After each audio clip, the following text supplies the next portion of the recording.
안녕하세요. 저는 아들, 딸 두 자녀를 키우고 있는 40대 가정주부입니다. 결혼해서 지금까지 시어머니를 모시고 살고 있어요. 남들은 10여 년 시댁살이 어찌 견디냐 하겠지만 사실 어려서부터 일찍 고생을 했던 저한테는 시집살이도 별건 아니었네요. 어릴 적 아버지가 일찍 돌아가신 바람에 저는 엄마와 여동생과 함께 어렵게 지냈거든요. 엄마 혼자 벌어 딸 둘을 기르려니 돈은 늘 부족했고, 그래서 저는 엄마를 돕기 위해 일찍부터 아르바이트를 하며 학교 생활을 하곤 했었어요. 돈은 없고 집은 좁고 힘든 생활이었지만 그래도 사랑하는 가족이 있기에 버틸 수 있다 생각했죠. 그런데 제가 고등학교 2학년이던 어느 날 엄마가 하루아침에 심장마비로 갑자기 돌아가고 마셨습니다. 고생만 하셨던 엄마의 죽음에 저와 어린 동생은 망연자실했죠. 하지만 저는 부모 잃은 슬픔에 빠져있을 정신도 없었어요. 엄마가 안 계시니 동생에게는 저밖에 없었고 저는 하나뿐인 동생을 위해 집안의 가장이 되어야 했으니까요. 그때 제 나이는 겨우 18살이었고 어린 동생은 이제 초등학교를 졸업할 시기였죠. 엄마가 살아계셨을 때에도 어렵게 살았던 형편에 엄마마저 돌아가시니 저희는 기초적인 생활도 할 수 없었습니다. 매달 월세에 생활비를 감당하기 위해서 저는 일을 해야만 했고 그동안 학교 다니며 하던 아르바이트 정도로는 턱도 없이 부족했어요. 주변에 도움받을 어른도 없다 보니 저는 어쩔 수 없이 학업을 중단하고 이른 나이에 돈을 벌기 시작했습니다. 그렇게 저는 고등학교를 졸업하지 못한 채로 중졸이 되었고 짧은 가방끈 때문에 성인이 되어서도 굳은 일을 하고 살아야 했죠. 그나마 여유라도 조금 있었으면 공부해서 검정고시라도 땄을 텐데 살다 보니 그런 여유보다는 당장 먹고 사는 게 더 중요하더라고요. 그나마 동생은 학교를 보낼 욕심에 제가 쉴 틈이 없었거든요. 덕분에 하나뿐인 동생은 제 손으로 등록금 벌어 대학 졸업까지 시켰지만 일만 하던 저는 여전히 중졸로 지내며 남들한테 무시도 많이 당하고 서러운 일도 많았습니다. 하지만 그런 저를 누구보다 귀하게 생각해주는 한 남자를 만나고서는 모든 서러움을 잊을 수 있었어요. 우연히 아르바이트를 하다가 만난 저희 남편은 무척 다정하고 섬세한 사람이었습니다. 제가 어떤 날 무슨 옷을 입었는지, 무슨 말을 했는지까지 다 기억할 정도로 저한테 관심이 많은 사람이었어요. 처음에는 좋은 회사 다니는 직장인이 나한테 웬 관심일까 싶어 거절했는데 끈질긴 구애 끝에 결국 넘어가 버렸죠. 남편도 홀어머니 밑에서 자랐지만 저랑은 사정이 많이 다른 편이었습니다. 장사수완 좋으신 어머니는 장사며 투자며 남편 없이도 재산을 잘 불리셨고 덕분에 자식들에게 모자람 없이 해주신 분이셨어요. 그래서 시댁은 가난한 저희 집과 달리 여유가 있었고 저는 그런 남편과 결혼을 하는 게 부담일 수밖에 없었습니다. 아무리 대인배라고 해도 중졸에 친정도 없고 뭐 하나 내세울 것 없는 저를 환영해 주실 시댁은 없을 거라 생각했으니까요. 아니나 다를까 어머니는 저희 결혼을 무척 반대하셨습니다. 당연한 일이라는 생각에 큰 상심은 없었지만 어머니를 설득하기까지는 많은 노력이 필요했었죠. 그래도 자식 이기는 부모는 없다는 건지 제가 아니면 평생 혼자 살겠다는 남편의 고집에 어머니는 마지못해 저희 결혼을 허락하셨습니다. 그리고 그 조건으로 저희를 시댁에 들어와 살으라고 말씀하셨죠. 그때는 결혼 허락만 받는 걸로 감지덕지했기에 저는 군말 없이 시댁살이를 시작했습니다. 각오를 하고 들어가기는 했지만 저를 못마땅해 하시는 시어머니 눈에 드는 건 쉽지 않은 일이었어요. 아무리 잘하려고 노력해도 본전치기밖에 안 되었거든요. 그래도 시간이 지나니 어머니도 전보다는 저를 챙겨주셨고 저는 집안의 맏며느리로 어머니를 모시고 살며 제 도리를 다했습니다. 그러다 어느 날 시어머니가 갑작스럽게 쓰러지게 되셨습니다. 이제 겨우 환갑에 갑자기 그런 일이 생길 줄은 몰랐는데 사람 일이라는 게 어떻게 될 줄 모르는 일이더라고요. 그때 저는 시어머니도 저희 엄마처럼 갑자기 떠나실까봐 너무 마음을 졸였습니다. 그리 예쁨 받던 며느리는 아니었지만 그래도 어려울 때 사정 살펴주시고 매일 같이 밥 먹던 어머니가 떠나시는 건 저도 견디기 힘들 것 같았거든요. 다행히도 어머니는 수술을 잘 받고 목숨을 건지셨습니다. 하지만 그 후로 몸져 누우시는 바람에 제가 몇 년간 시어머니 병수발을 들어야 했죠. 긴 병에 장사 없다는 말처럼 간병이 쉬운 일은 아니었지만 그래도 저는 어머니가 살아계셔 주는 것만으로 고생은 아무렇지 않았어요. 제가 노력해서 어머니가 다시 일어나 주시기를 바랄 뿐이었죠. 그렇게 정성껏 어머니를 모셨던 게 벌써 10년이었습니다. 그 사이 저는 슬하에 2 자녀 낳고 엄마 노릇을 하고 있었고 어머니는 완쾌를 하시고 건강한 몸으로 둘째 며느리도 맞으셨어요. 어머니가 자리에서 일어나시자마자 맞으셨던 둘째 며느리는 어머니가 다니셨던 대학병원의 의사였어요. 당시 인턴이었던 동서와 서방님이 오며 가며 눈이 맞았던 모양이더라고요. 그래도 내가 아픈 보람이 있네. 설마 나 때문에 병원 들락거리다가 둘이 눈이 맞을 줄 어떻게 알았겠니? 남녀 인연이라는 게 어떻게 될지 모른다더니 참 기분 좋은 인연이다. 세상에 내가 살다 의사 며느리를 볼 줄은 몰랐네. 어머니는 자기가 알아 누운 덕에 의사 며느리 맞을 수 있었다며 무척 좋아하셨습니다. 저도 이제는 어머니한테 구박받지 않고 나름 어머니와 유대도 있었지만 저와 달리 의사 동서를 무척 반기시는 모습에 저는 괜히 섭섭한 마음도 들었어요. 하지만 나라도 그랬겠다 싶어 당연하게 생각할 수밖에 없었죠. 그렇게 서방님이 결혼을 하시며 어머니는 둘째 며느리를 맞으셨고 어머니는 서방님에게 시댁 바로 옆동에 있는 아파트를 내어주셨습니다. 원래는 저희 분가시키려고 사두신 집이었는데 어쩌다 어머니가 편찮으 시고 저희가 계속 같이 살다 보니 그 집이 자연스럽게 동서 몫이 되었네요. 사실 동서는 시댁이 너무 가까운 게 꺼려지는지 다니는 병원 근처로 집을 얻고 싶어 했지만 어머니도 그 집밖에 못 해주신다고 하시는 바람에 당장 집 구할 여력이 없는 동서나 서방님이 어쩔 수 없이 그 집을 받아야 했어요. 그렇게 동서는 시댁 옆으로 이사를 왔고 그건 제가 챙겨야 할 사람이 더 늘었다는 의미였죠. 집에서 아이들 키우며 살림하던 저는 자연스럽게 바쁜 동서와 서방님의 살림을 돕게 되었습니다. 대학병원 레지던트 하는 동서는 잠잘 새도 없이 바빴고 세무사 일하는 서방님도 바쁘기는 마찬가지였거든요. 그래서 두 사람이 밥도 챙겨 먹지 못하고 살다 보니 어머님이 안쓰러운 마음에 동선의 살림을 도와주셨어요. 그래서 저도 처음에는 시어머니 도와드리는 게 전부였는데 어머니는 나이 드셔서 힘이 붙이시고 시댁 살림도 원래 제 몫이었으니 자연스럽게 제가 대신 동서 일을 해주게 되었죠. 하지만 그 일로 제가 불평을 하거나 섭섭해하지는 않았습니다. 저야 시어머니한테 생활비 받으면서 집에서 애들 키우고 살림을 하는 게 전부인데 그런 제가 바로 옆에 사는 동서 못 도와준다는 건 핑계다 싶었거든요. 어차피 반찬이야 우리 식구 먹는 것보다 좀 더 해서 갖다 주면 되고 가져다 주다가 그 집 더러운 꼴 보고 정리 좀 해주는 게 다라서 저한테는 힘든 일도 아니다 싶었어요. 물론 의사 동서가 병원 일로 바쁘다고 시댁일 한번 챙긴 적 없고 제사 명절 음식도 전부 제 몫이라 남들이 보기에는 저 혼자 고생한다 싶겠지만 10년 동안이나 혼자 맏며느리 노릇을 했던 제가 이제 와서 불평을 할 생각도 없었습니다.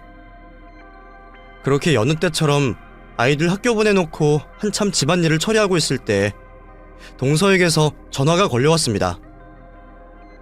가까이 사는 동서가 저한테 부탁하는 일은 늘상 많았다 보니 한창 시간에 걸려온 전화도 그리 놀랍지는 않았어요. 실제로 피가 섞인 제 여동생보다 자주 통화하는 동서였으니까요. 그런다고 진짜 친동생처럼 살갑게 수다나 떠는 건 아니고 대체로 뭘 좀 해달라 도와달라 하는 부탁 전화였지만요. 그래도 저는 동서를 동생처럼 아꼈고 힘든 병원을 하느라 늘 바쁜 동서애를 도와주는 걸 제 보람처럼 생각하던 사람이었습니다. 동서, 무슨 일이야? 형님, 지금 바쁘세요? 나야 뭐 그냥 집이지. 이제 막 애들 보내고 청소 좀 하고 있었어. 형님, 그럼 이따 점심쯤에 병원에 좀 와주실 수 있으세요? 그럼 동서 부탁인데 당연하지. 왜? 뭐 시킬 거라도 있어? 제가 지금 며칠째 집에를 못 들어갔거든요. 정신이 없어서 씻지도 못했지 뭐예요. 그래서 형님이 제 속옷 좀 챙겨다 주셨으면 해서요. 어머, 그럼 동서, 밥은 챙겨 먹어? 잠은 제대로 자는 거야? 뭐 씻었는데 잠은 언제 자겠어요. 저 원래 바쁜 거 아시면서. 알긴 알지. 근데 아무리 큰일 한다고 하지만 몸 너무 혹사한다. 제가 이러는 게 어디 하루 이틀인가요? 이제는 맨날 일상인데요 뭘.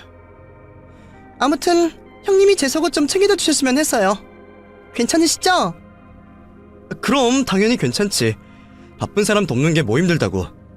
그럼 내가 점심쯤 바로 병원으로 갈게. 속옷만 있으면 되는 거야? 다른 건 필요 없고? 네. 뭐 지금 당장 급한 건 그거밖에 생각이 안 나네요. 이런 부탁까지 드려서 정말 죄송해요 형님. 죄송은 무슨, 우리가 남도 아닌데. 매번 감사해요 형님. 정말 저 형님 없으면 어떻게 살았을까요? 친언니 같은 형님이 있어서 저는 정말 다행이다 싶어요.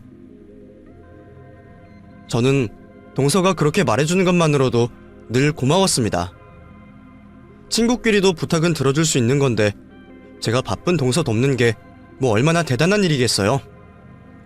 동서는 병원에서 사람들 목숨 살리는 대단한 일 하면서 잠도 못 자고 고생인데 집에서 살림하는 저를 노는 사람 취급 안 하고 살림 도와준다고 매번 고맙다는 말이라도 해주는 게 감지덕지였죠. 이상하게 저는 동서가 고맙다고 말해주고 저한테 도움받는다고 말할 때마다 뿌듯하더라고요. 제가 의사이라는 동서를 존경해서 그런지 몰라도 나도 누구한테 도움이 되는 사람이구나 싶은 거죠. 그래서 저는 동서가 제게 뭘 부탁할 때마다 늘 기쁜 마음으로 동서를 도왔습니다. 10여 년을 시집살이하며 시어머니 모시고 살았던 저였으니 가족끼리 그 정도 고생은 당연하다고 생각하면서 말이에요. 그날도 저는 동서의 부탁으로 비어있는 동서의 집에 들어가게 되었습니다. 바로 한동 건너에 사는 동서네 집이다 보니 그동안 제가 바쁜 동서 대신 반찬 챙겨주랴 살림 도와주랴 하면서 자주 드나들었는데 언젠가부터 동서가 저한테 비밀번호까지 알려줬거든요. 그런 걸 보면 저는 동서가 그만큼 저를 많이 믿고 의지한다고 생각했었죠.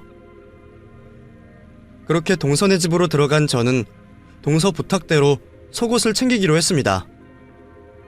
그동안 집안일 도와주며 동서네 살림살이를 저희 집처럼 알고 있던 저였기에 동서 속옷이 어디 있는지 정도는 훤히 알고 있었죠. 근데 무슨 일인지 서랍에 동서 속옷이 하나도 없더라고요. 혹시 동서가 위치를 바꿨나 싶어 다른 서랍도 열어보는데 동서의 속옷은 어디에도 보이지 않았습니다. 그래서 저는 어쩔 수 없이 전화를 걸게 되었어요. 동서, 나 지금 집에 왔는데 속옷이 안 보이네? 혹시 다른 데 뒀어? 없어요? 거기 없으면 없는 건데. 아마 빨래를 안 했나봐요.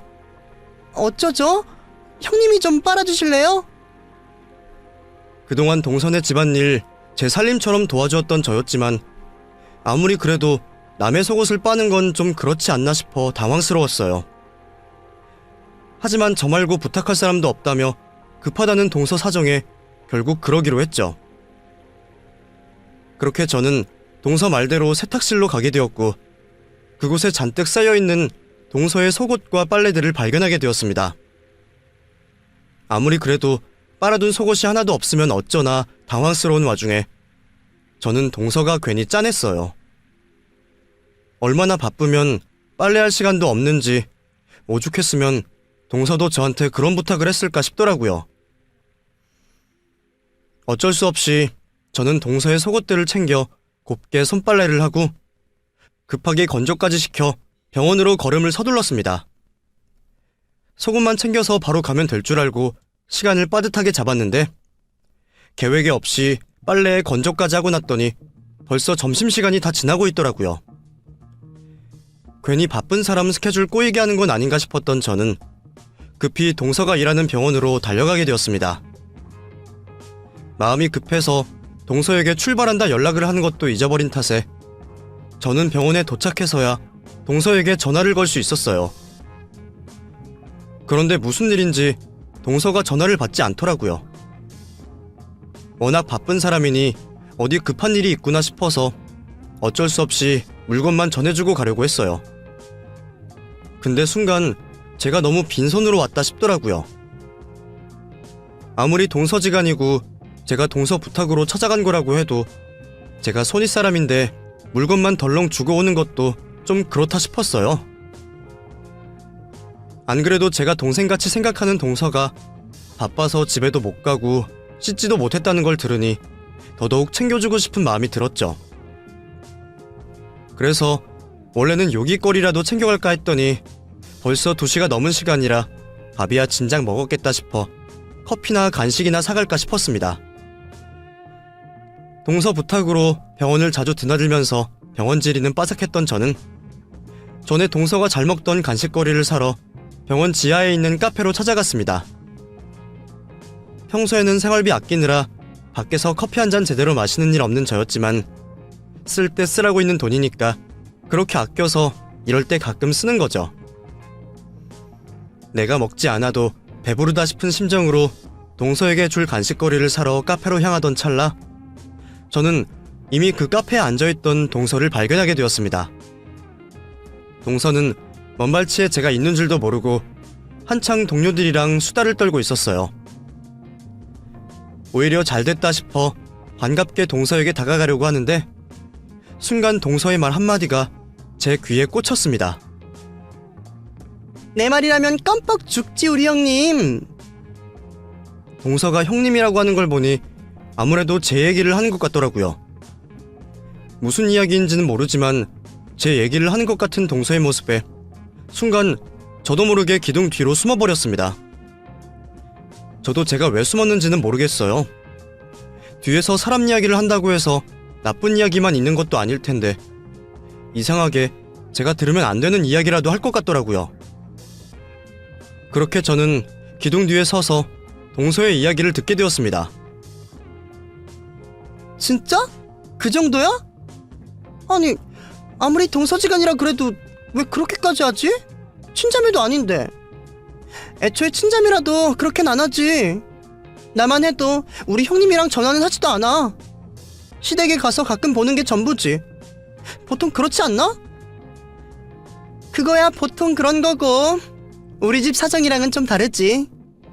우리 형님은 집에서 살림하잖아. 집에서 노니까 부탁하다 보면 연락할 수밖에 없는 거지. 집이 바로 코앞이라서 자꾸 부탁할 일이 생기더라고. 그럼 네가 부탁한다고 그걸 또 다 들어주셔? 집에서 살림한다고 노는 것도 아닐 텐데 군말도 없어? 군말은 무슨?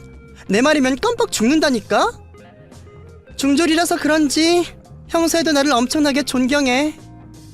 그런 거 보면 약간 한여근성이라도 있나? 내가 부탁만 하면 자기가 더 미안해하면서 다 해준다니까? 완전 내 담당 신부나 다름없어. 어머, 중졸? 세상에, 요즘 세상에 중졸이 다 있어? 무슨 사정이길래 의무교육과정도 못 밟은 거야? 뭐 나도 자세한 건 모르는데 집안 형편이 안 좋았다나 봐. 고등학교 다닐 때 부모님 돌아가시고 가장 노릇했다는 것 같던데? 돈 벌어야 해서 공부 포기했다고 하는데 솔직히 핑계지. 하려고만 하면 어떻게든 할 수 있는 게 공부 아니야? 끈기가 없는 거지. 끈기는 없는데 한여근성은 있고? 그니까 그거라도 있어서 다행이지. 사실 오늘도 내 속옷 빨아서 가져오기로 했거든. 근데 그런 걸 시켜도 군소리를 안 해요. 오히려 그렇게 바쁘냐고 내 걱정을 하더라니까? 세상에, 아무리 그래도 너는 뭐 그런 것까지 시키냐? 차라리 새거 사오라 그러지. 새 속옷도 빨아야 하는데 그거나 하지 뭐. 어차피 우리 형님 그런 거 신경도 안 쓸걸? 내가 시키면 뭐든 고분고분한 사람인데 뭐 어때? 덕분에 나는 아주 편해. 형님이 우리 집 살림 다 해주고 반찬 다 해주고 덕분에 나는 공짜로 식모 쓰는 거지. 무슨 이야기를 하려나 기대도 잠시 동서는 자기 동료들 앞에서 저를 비참하게 모욕하고 있었습니다. 제가 못 배우고 가진 것 없는 하찮은 인간이라 자기 앞에서 알아서 기는 거라며 저를 한순간에 자기 담당 식모로 만들어버리더라고요. 순간 저는 제 귀가 잘못된 줄만 알았습니다. 내가 피곤해서 헛소리를 잘못 듣고 있는 건지 설마 동서가 그런 소리를 할 거라고는 생각하지 않았거든요.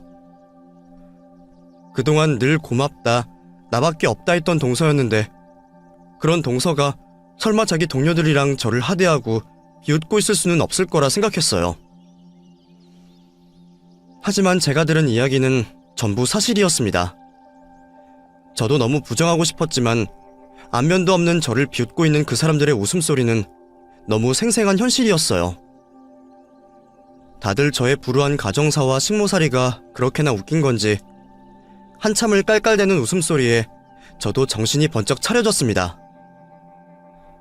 나는 동서를 생각해서 바쁜 와중에 점심도 못 먹고 한달음에 달려와 동서 간식거리 챙겨줄 생각하고 있었는데 정작 동서는 제가 없는 뒤에서 저를 무시하고 기만하며 저를 종년 취급하고 있었네요. 그제서야 저는 제가 그동안 동서에 충직한 정노릇을 했다는 걸 깨닫고 말았습니다. 하지만 제가 동서의 진심을 알아차렸다고 해서 딱히 할 수 있는 일도 없었어요. 그런 소리 듣고 비참하고 속이 상한다고 해서 제가 잘난 동서한테 한 소리라도 할 수가 없었으니까요. 집안에서나 밖에서나 늘 저와는 비교도 할 수 없이 대단하고 잘난 동서였기에 제가 그런 소리 좀 들었다고 해서 제 편을 들어줄 사람도 없을 것 같았죠. 그나마 남편은 제 편이겠지만 그것도 싫더라고요. 제가 무시당한다는 걸 남편에게 알리는 게 창피했거든요. 그 와중에 기왕 들고 간 동서 속옷을 카운터에 맡기고 나온 걸 보면 제가 동서한테 그런 무시를 받을 만하다 싶었죠. 그런 소리를 듣고도 끝까지 심부름을 하는 걸 보면 동서 말대로 제게 정말 한여근성이라도 있는 게 아닐까 싶었습니다. 사실 비참하지만 그게 정답이었을지도 몰라요. 평생 남들 앞에 아쉬운 소리만 하고 머리 조아리며 산 제가 어디 의사 동서 앞에서 고개를 들 수 있겠어요. 그런 게 전부 저의 자격지심이고 제가 모자라서 그런 건지 몰라도 저는 안타깝게도 그릇이 그것밖에 안 되는 사람이었습니다.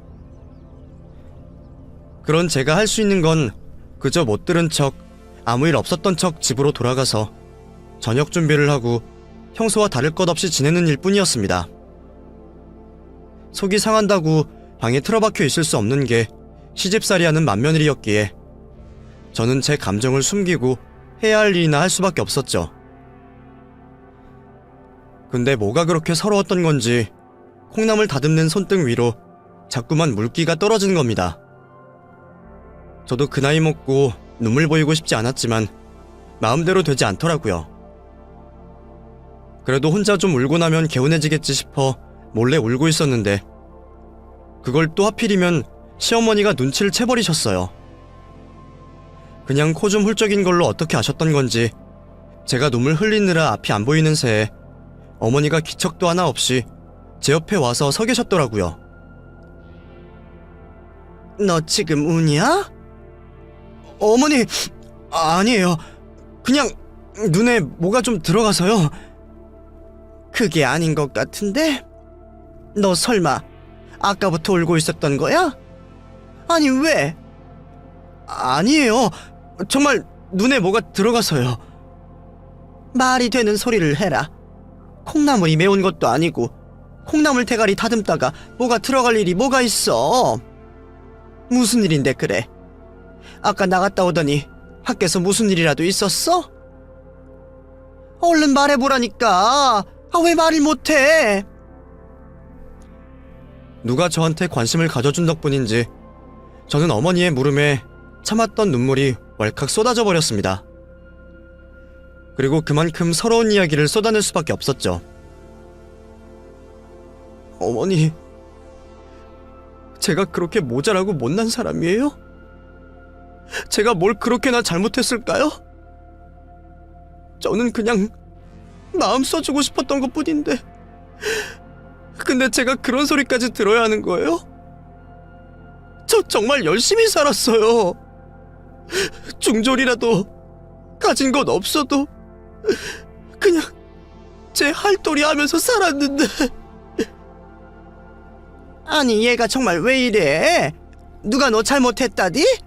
너더러 뭐라고 했냐? 동서가요. 동서가 저더러 제가 자기 담당 식모래요. 중졸이라 무식하고 보잘것 없어서 시키면 자기 빤스까지 빨아다 바치는 사람이라고 병원 사람들이랑 저를 비웃대요.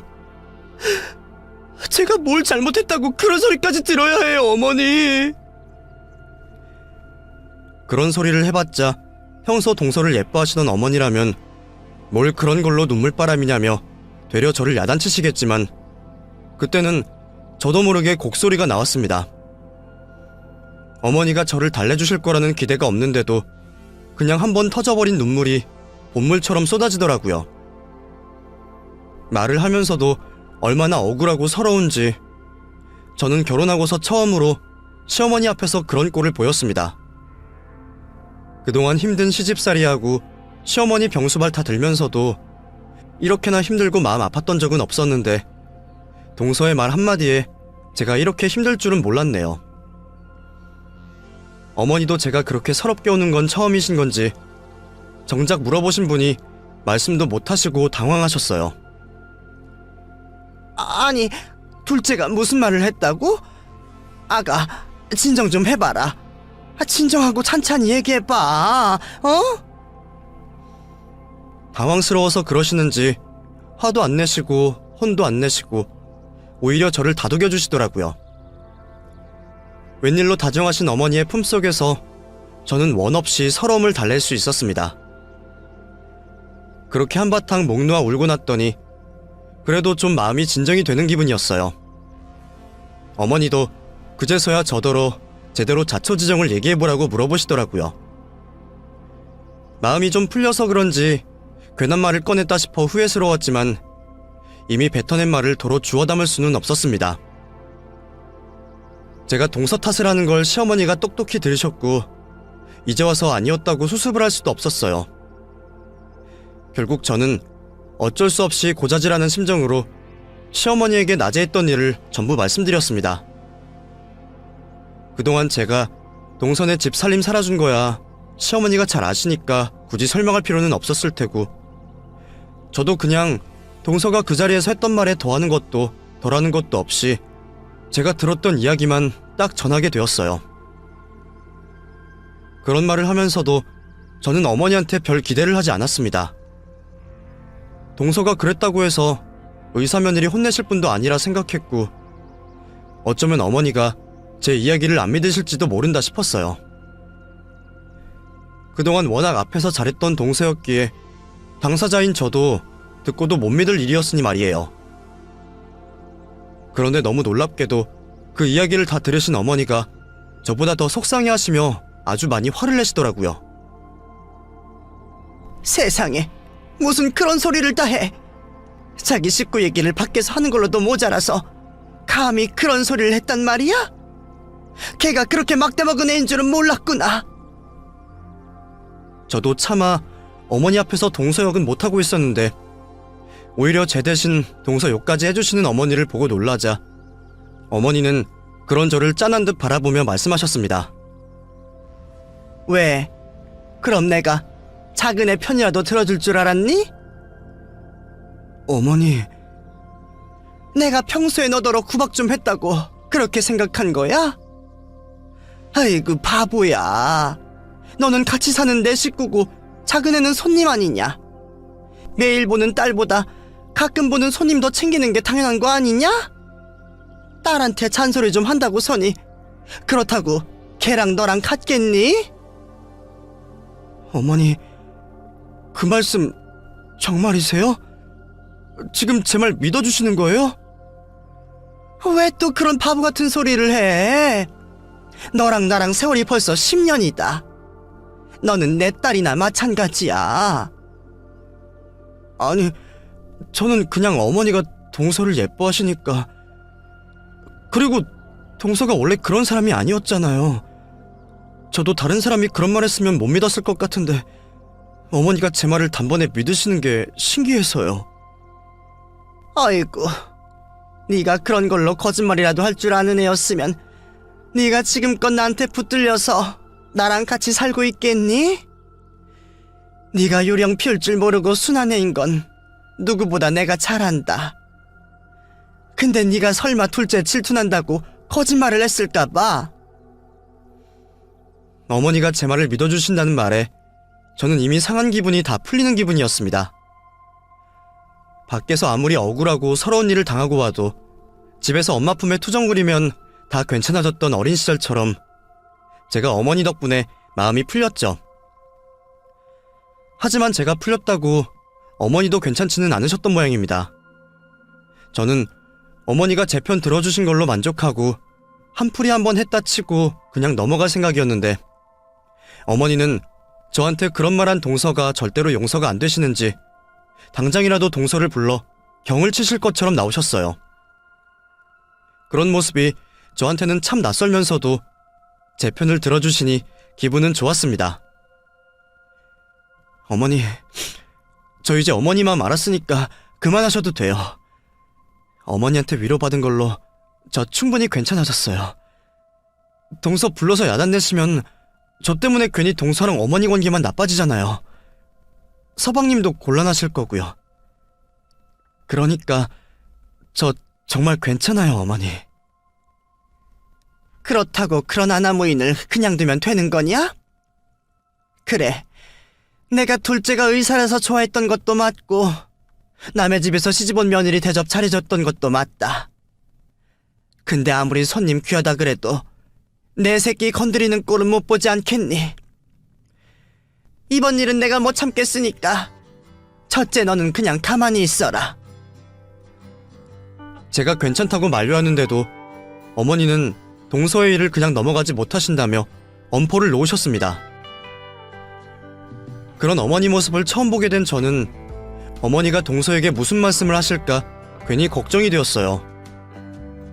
그리고 곧바로 며칠 뒤 어머니는 작정을 하셨는지 동서와 서방님을 집으로 부르셨습니다. 그 사이 이미 동서의 일도 마음이 풀린 저는 고부지간이 나빠질까 염려해 어머니에게 적당히만 하시라고 몇 번이나 말씀을 드렸어요. 그렇게 동서와 서방님이 일을 핑계로 늦은 저녁이 되어서야 집으로 찾아왔고 어머니는 두 사람을 앉혀놓고 말씀하셨습니다.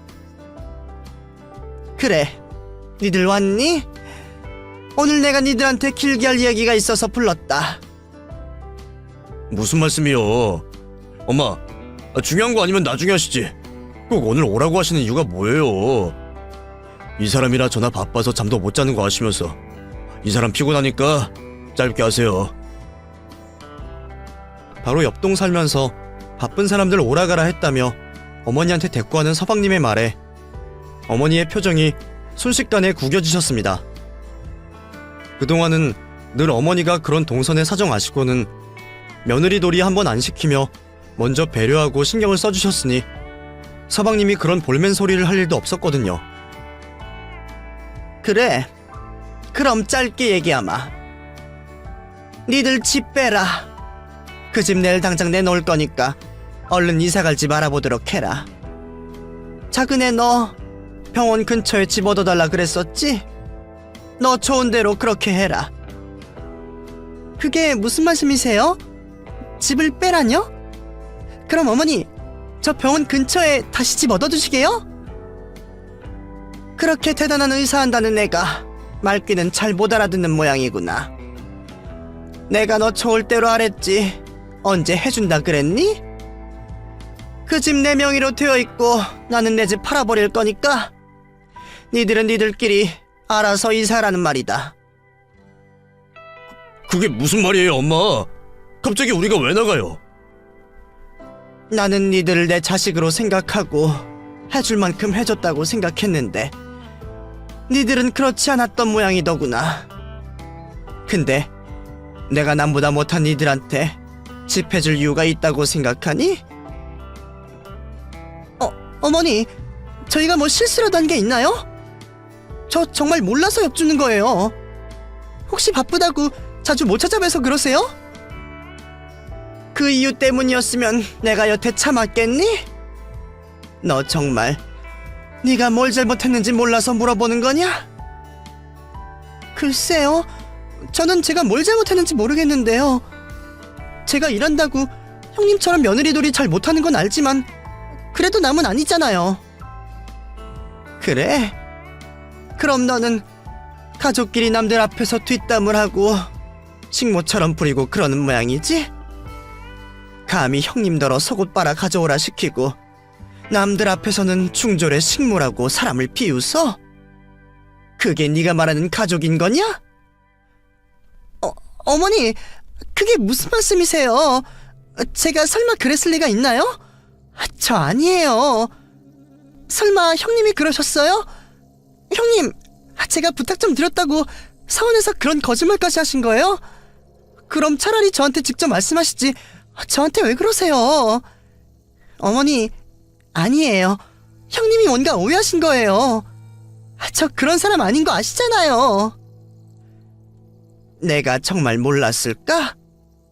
네가 대단한 일 한다고 병원 핑계대고서 힘든 일은 네 형님한테 다 떠넘긴 거 내가 하나도 모르는 줄 알았어? 아니면 내가 너 좀 예뻐한다고 그거 다 알아도 눈 감아줄 줄 알았냐? 나도 가족 간이니까 힘든 사람 편히 좀 봐주고 하는 거 그냥 넘겼던 거다. 근데 그런다고 너더러 딸 같은 내 며느리한테 그딴 소리 하라고 둔 건 아니야. 네가 의사 명함 말고 못 잘난 게 있냐? 없는 집에서 고생해서 공부해서 의사했다길래 기특해했더니 자기보다 더 힘들게 지낸 사람을 깔보고 자기 식구를 식모라고 얘기를 해? 네가 감히? 제 탓을 하며 어머니께 변명을 하던 동서도 어머니가 전부 알고 계신다는 걸 알자 더 이상 말을 하지 못했습니다. 서방님 역시 그런 동서의 모습과 시어머니의 호령이 당황스러운지 어머니를 말릴 생각도 못하고 앉아있었죠. 내가 너는 며느리로 생각했지만 큰애는 딸처럼 생각한다. 쟤 일찍 돌아가신 친정엄마 대신 지 동생 챙긴다고 그 고생했던 거지. 너 같은 애한테 무시당하려고 그렇게 살았던 거 아니다.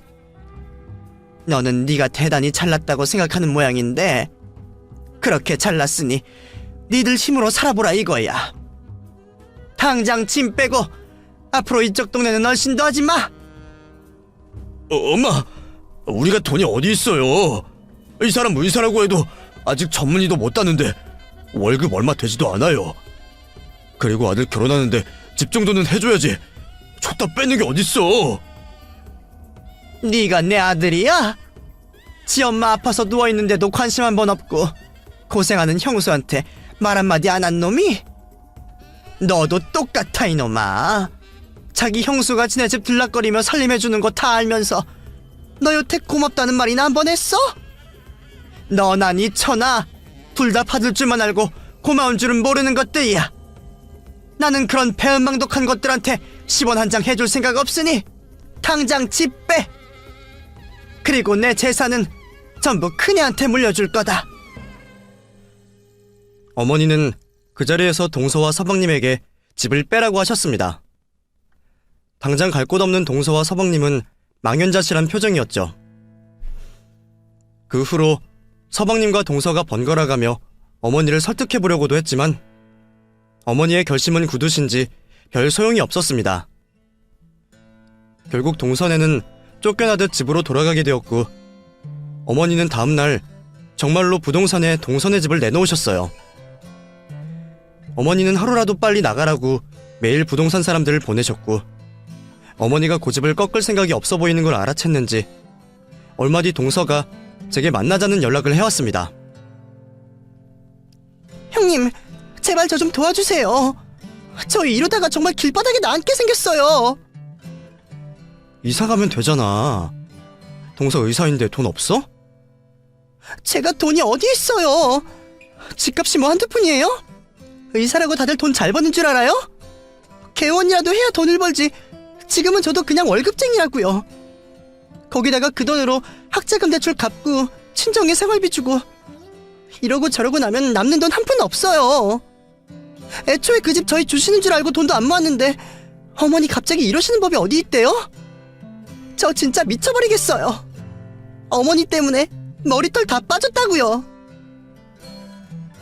돈 없어서 이사도 못 간다며 열을 내던 동서는 집 문제로 스트레스를 상당히 많이 받았는지 스트레스성 탈모로 머리가 다 빠졌다며 제게 원형 탈모를 보여주었습니다. 정말 정수리가 휑하니 비어있는 동서를 보자 조금 안쓰러웠지만 저는 제게 괜히 성질내는 동서를 보며 그런 마음을 지워버렸어요. 그러게 동서 스트레스 많이 받았나 보다. 머리가 하나도 없네. 그니까요. 가뜩이나 병원 일로 피곤한데 스트레스가 웬 말이냐고요. 근데 그걸 왜 나한테 말해, 동서? 왜냐뇨? 형님이 어머니한테 말씀 좀 잘해달라 이거죠. 형님 때문에 그러시는 거면 형님이 나서면 괜찮아지지 않으시겠어요? 그러니까 내가 그걸 왜 해야 하냐고. 내가 그런 모욕을 듣고도 끝까지 동서를 도와줄 거라 생각하는 거야? 역시 동서는 아직도 내가 동서 몸종으로 보이는 모양이구나. 하긴 그랬으니 그날 일 알고도 나한테 여태 사과 한마디 안 했겠지. 동서, 이런 부탁하기 전에 나한테 사과라도 먼저 했어야 했어. 안 그래? 동서는 뻔뻔하게도 제게 어머니를 설득해달라 부탁하고 있었어요. 하지만 저는 처음부터 동서의 부탁을 들어줄 생각이 없었습니다. 저한테 사과 한마디 없던 동서를 보며 동서의 진심을 확실히 알았거든요. 지금도 그런 부탁을 하는 걸 보면 저를 여전히 만만하게 생각한다는 거겠죠. 동서, 그동안 내가 바보라서 동서 부탁 들어줬던 거 아니야. 나는 그동안 동서를 정말 내 동생처럼 생각했어. 힘들게 의사 공부해서 저렇게 고생하는데 내가 뭐라도 해줘야지 싶어서 도와줬던 거고. 동서가 고마워하는 줄 알고 그랬던 거야.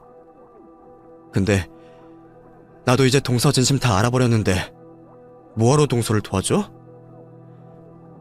동서가 나를 얼마나 바닥으로 봤는지 모르겠지만 나도 그렇게 바보는 아니야.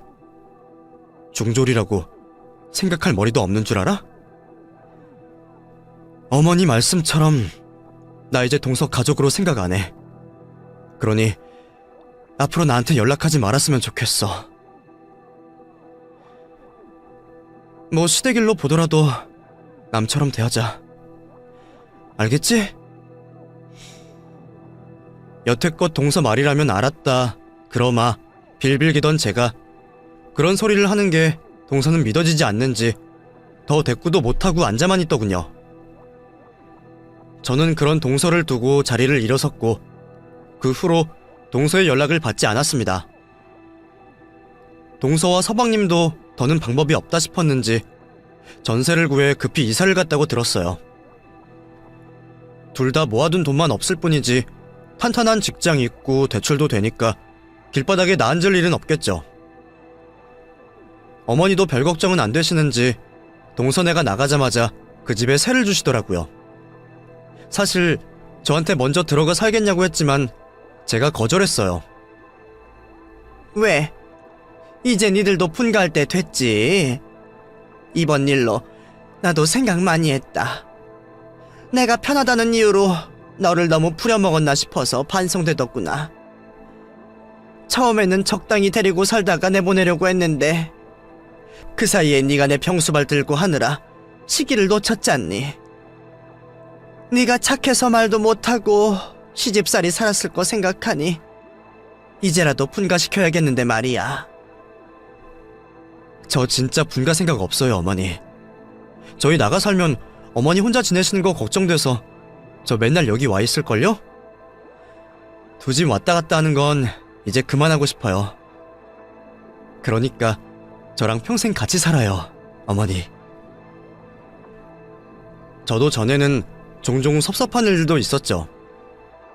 어머니가 의사동서만 예뻐하시고 저는 그냥 곁에서 부리시는 줄만 알았는데 이번 일로 저도 어머니의 진심을 알았습니다. 어머니가 표현이 없으셨을 뿐이지 저를 아끼신다는 걸 말이죠. 알고 보니 어머니는 진작부터 남은 재산을 저희한테 물려주려고 생각하셨더라고요. 동서는 나중에 어머니 재산으로 병원까지 차릴 생각을 하고 있었는데 어머니는 동서 내에 집 한 채로 족하다 싶으셨다죠. 물론 이제는 그마저 없겠지만요. 그것도 모르고 저는 어머니한테 섭섭하다 했으니 제가 정말 바보였습니다. 덕분에 어머니 마음을 알게 되어 동서에게 고맙기도 했죠. 그 후로 제가 동서를 보는 일은 한동안 없었어요. 동서가 뒤늦게 며느리 도리하겠다고 명절마다 시댁에 찾아왔지만 그때마다 저는 일부러 집을 비우고 친동생 네에 가 있었거든요. 지가 나서서 토리하겠다는데 네가 고생할 게 뭐 있냐? 올해부터 재산은 둘째가 할 테니까 너는 친정 가 있는다 생각해라. 여태 그만큼 고생했으면 할 만큼 했어. 이제는 동서가 고생할 차례라고 저를 밖으로 내보내시는 어머니 덕분에 요 몇 년 사이 저는 명절에 기름 냄새 맡아본 일이 없네요. 그동안 동서 목까지 고생했던 제가 이런 호사를 누리게 될 줄은 몰랐죠. 동서는 시어머니 앞에서 찍소리 못하고 음식하느라 고생 좀 했던 모양입니다. 그동안은 살살 눈치 봐가며 앉아만 있다가 제가 고생해서 만든 음식만 바리바리 싸가기 바빴으니 동서도 이제야 그 고생을 알겠네요. 남편도 이번 일로 자기가 많이 무심했다며 저를 다독여 주었고 덕분에 저도 마음을 다 풀었어요. 앞으로 동서와 어떻게 지내게 될지 모르겠지만 저도 더 이상 동서에게 호락호락 당해주지는 않을 겁니다. 동서가 저를 무시하는 만큼 저도 윗사람 노릇을 톡톡히 해야겠죠. 그럼 제 이야기는 여기서 마치겠습니다. 감사합니다.